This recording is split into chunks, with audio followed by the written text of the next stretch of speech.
Just fucking do it. Subscribe now.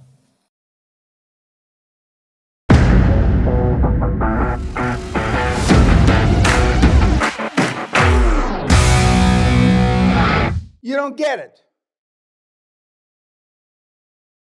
But you're either pregnant or you're not pregnant. In this particular case, so far you're not pregnant. Because you took the easy way out.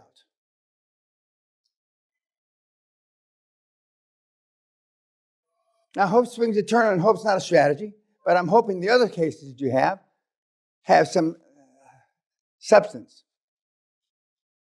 But in one case, one of you's done 13 deals.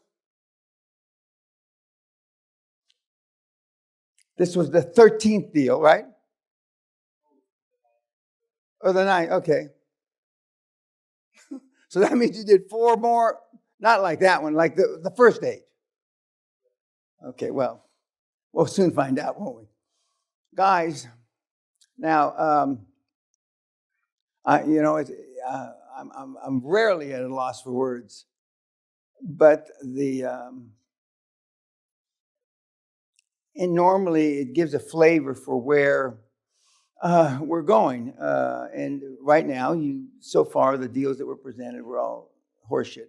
The first deal, okay, that were presented, and I'm sure there are better deals to come. But as I told the 13 deal guy back in the corner, for some of you, in his case in particular, he's got to flip. He's got to flip a switch, or he's got to, you know how, do they still have a thing in the subway when you pull the thing, the subway stops, an emergency thing? Do they still have that in subways or in underground? Nobody rides, you're too rich to ride the subways, I guess, okay. Then has anybody ridden a fucking subway in the last year? There's a switch. Thank you. Okay. But I mean, you got to bail out. And so we'll see a few more cases. You're not getting away with not getting up and presenting to show the rest of the group. But if they're all going down that road, we're going to stop the normal process of hardcore. And I'm going to revert back to teaching here. Because it's, so far, see, I know when to get out of a market.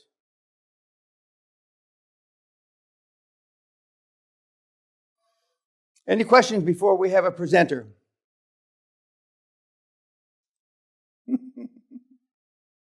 You remind me of I've told this story, I'm going to say it again because it makes me laugh at your expense.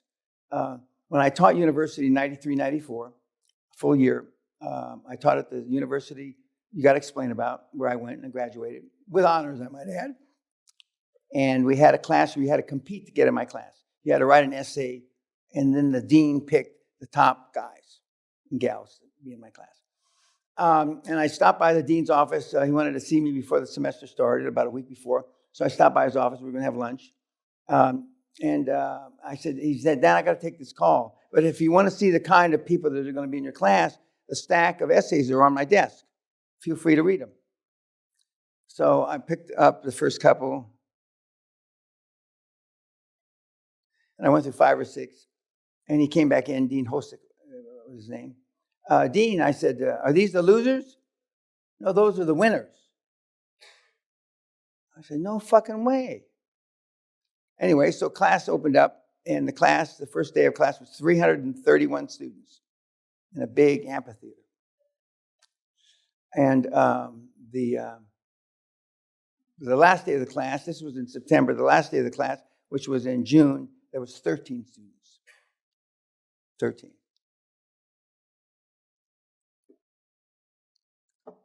And you know that there's certain days you can drop a class and it doesn't count against your grade and that kind of shit. Well, every time there was one of those deadlines, I'd lose 50, 80, 100 students until the last 13. And then the last quarter of the semester, I started sending limousines, 2 limousines to pick up the kids and bring them to my house on the beach, watching the porpoises and the dolphins, etc., swim by. And we had the last 4 or 5 meetings at my house, which the kids liked. They enjoyed that very much. But the kids expected, because they were the only 13 left, they were all going to get A's. I gave 1 A and 12 B's.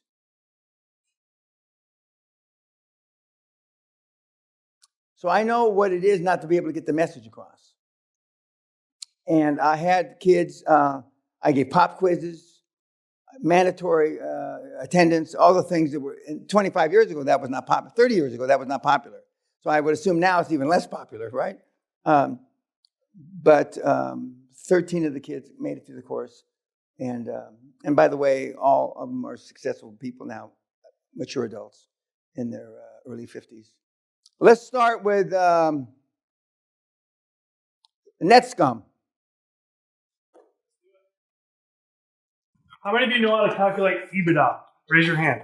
Like what's the formula for EBITDA? Raise your hand. Okay, how do you calculate EBITDA? Net income plus the depreciation plus the amortization plus the interest plus the No. EBITDA is your basic EBITDA. That's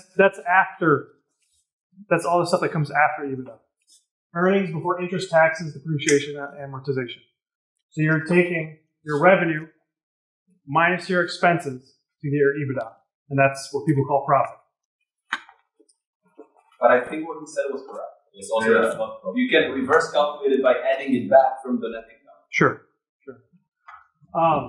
But EBITDA is what you're basing purchase price off of, right?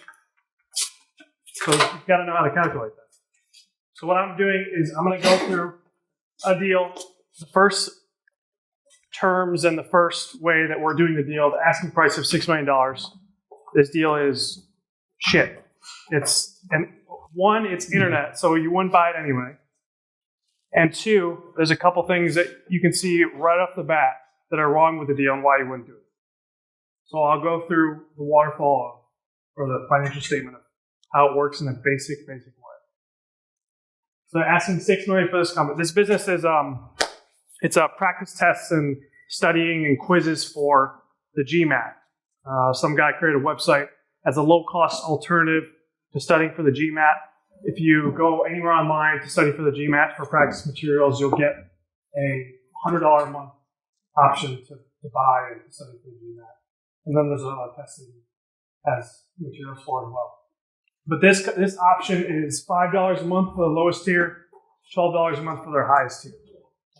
So that's all he does is he sells. He doesn't have any marketing background, doesn't have any business background, simply through word of mouth, through the internet, allegedly. It's growing. So he's asking $6 million for it. $6 million with an EBITDA of 702. So he's asking 8.5 multiple on $702,000. Already, he's not even close to where we want for a QLA. So we've got already, it's a pass. Move on. We're looking for something with at least 3 times, preferably lower, because we want our debt service coverage ratio to be in line with what the banks want and what we want, because almost all of us, like Dan says, are not operators. So we need something we can operate where there's margin for error. So if we look at our revenue compared to our expenses of $116,000, this is another red flag. You can see that it's 85% EBITDA margin. So what that means is that we're dividing our expenses by our revenue. So 85% EBITDA margins. When we're looking for businesses, we're looking for something with high margins. 85% is probably a little too high. I think Dan says somewhere from 30% to 50% margins is a good business that we want to buy, because that allows us to make mistakes if we lose money and we operate incorrectly. Go ahead. But I think EBITDA margin is when you divide the EBITDA by the revenue. And the EBITDA margin should be 20%, 5%, 10%. You will not get 85% EBITDA margin in a business. That's why I said this is a shit deal. That's why he said it was a red flag. That's why it's a red flag. Okay. You can't get that high without something going on. So already there's red flag number 2. So the deal that the seller wanted was he was not willing to lower the price. He was not willing to do seller finance. So he wanted to do a 50% equity in the deal. And then he also wanted 50% equity in the deal. So we'd basically become partners. At that point, we'd take 51%, he'd get 49%, and he would stay on as a partner.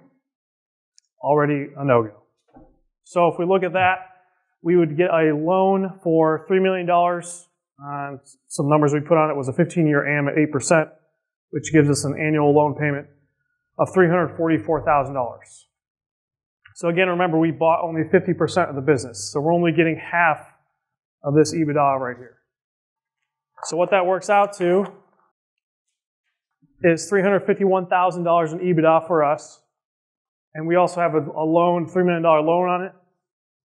So we have to pay $344,000 a year in debt service. So what does that mean? That means we cash flow $7,000. No deal. We have a debt service coverage ratio of 1.02, so even if we brought that to a bank, they'd laugh us out. If we buy 51%, we will control 100% of the cash flow, right? So we can use all of the cash flow to pay back the debt. I don't think so. No, that's the seller's got to agree to that.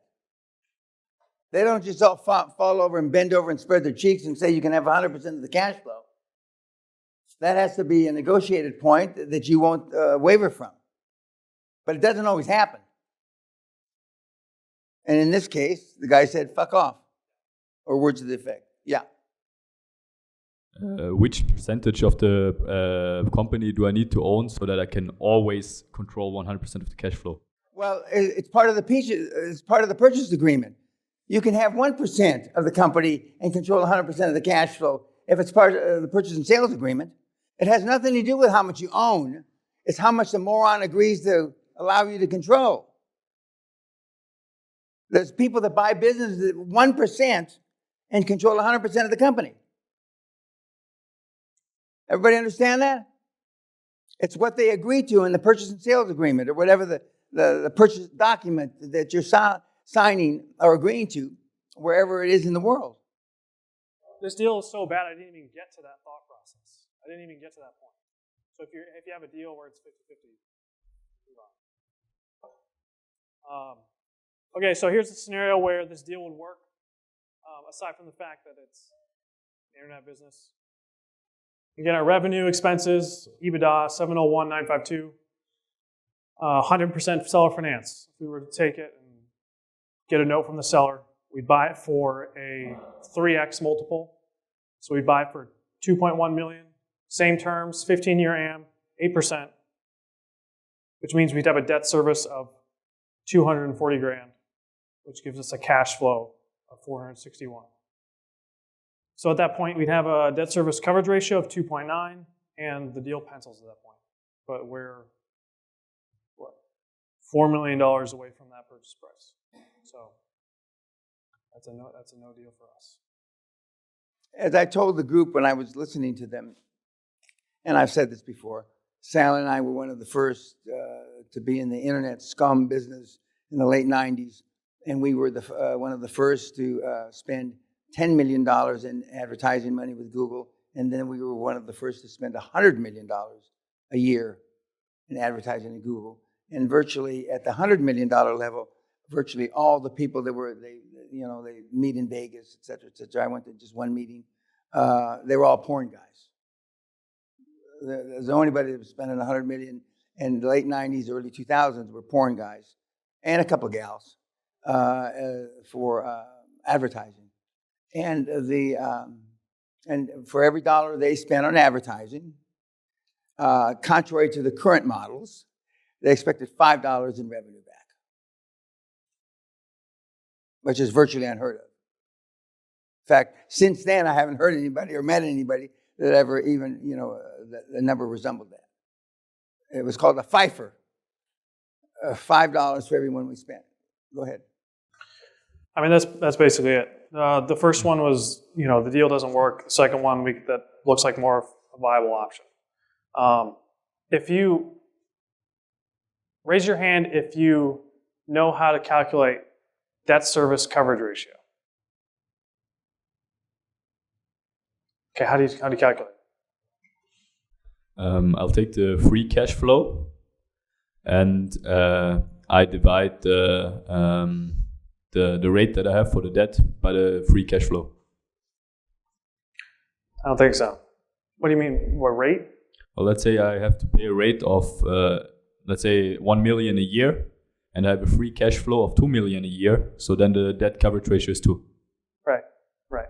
I think when I think cash flow, I think after the debt service. I don't know if that's Free correct. cash flow. It's free cash flow. So I think EBITDA minus, over the debt service. Correct? And now, I haven't borrowed money to buy a property in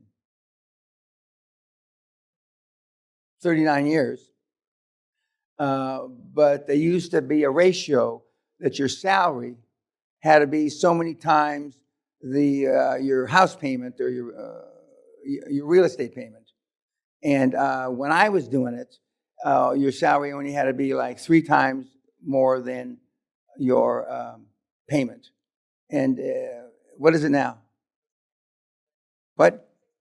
6 times. But I mean, and people complain about, and maybe some of you in this room complain about not being able to get on the property ladder. Am I saying that right? Property ladder to buy real estate, a home that you can live in. Okay. We had the same complaint when I was 35 or 30, and it was because we didn't make enough money. Not then. Now the houses are too expensive, and you don't make enough money. When I was doing it, these many decades ago, it was that we didn't make enough money. And it wasn't that the property prices were so high. So it was up to us, me, or other major earners of the household, to go out and find additional work. Which now the kids don't want to do that. So, for example, even before me, my dad had 3 jobs, 1 as a cop and 2 as security guards someplace. So he could afford the payments on our house. And he wasn't working against the ratio. He was working against he didn't have enough money to make the payments. Now the kids that can't get on the property ladder don't even consider getting a 2nd or 3rd job.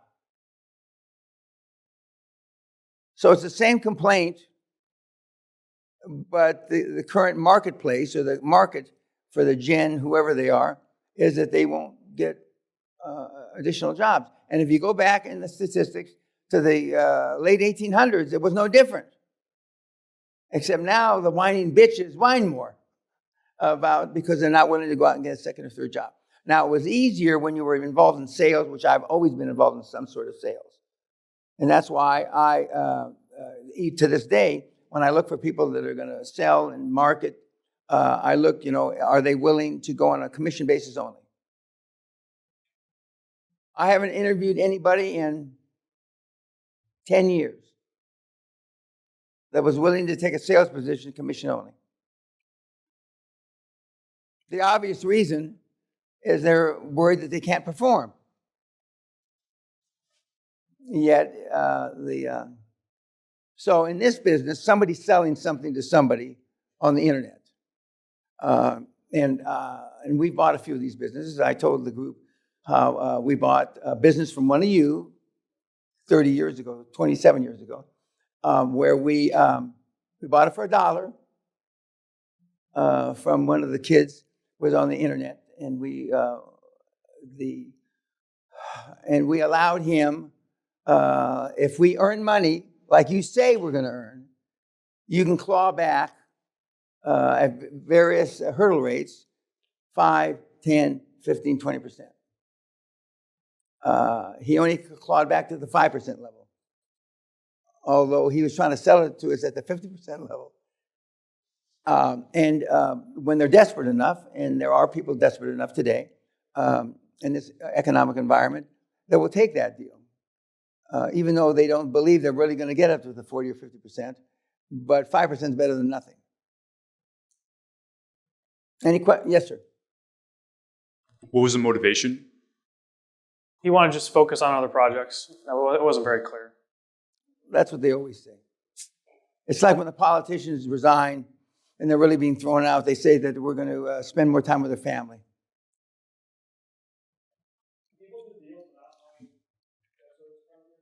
Pardon? Yeah, absolutely. They shouldn't, but they do.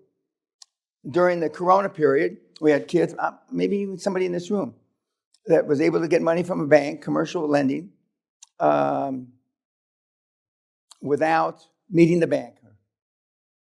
We had people buying businesses without the banker going to see the business. Before Corona, that was unheard of. But now, we're fortunate because the banks have gotten sloppy, and I'm not saying we're going to do anything, not right or illegal. But we have the kids that really follow the steps, like TK. During Corona, so the fact that some of you have done deals, not correctly necessarily, like Mr. 13, or a few of you that have done no deals, again, you have nobody to point at but yourself. Because even though, and TK allows me to use his name, some of the other guys that have done a lot of business, they send me the numbers. I say, congratulations, keep pushing. Some of you have gotten that kind of email from me, but I don't tell them who they are because they don't want to be hounded by you. Any other questions for him? Okay, next. Thank you.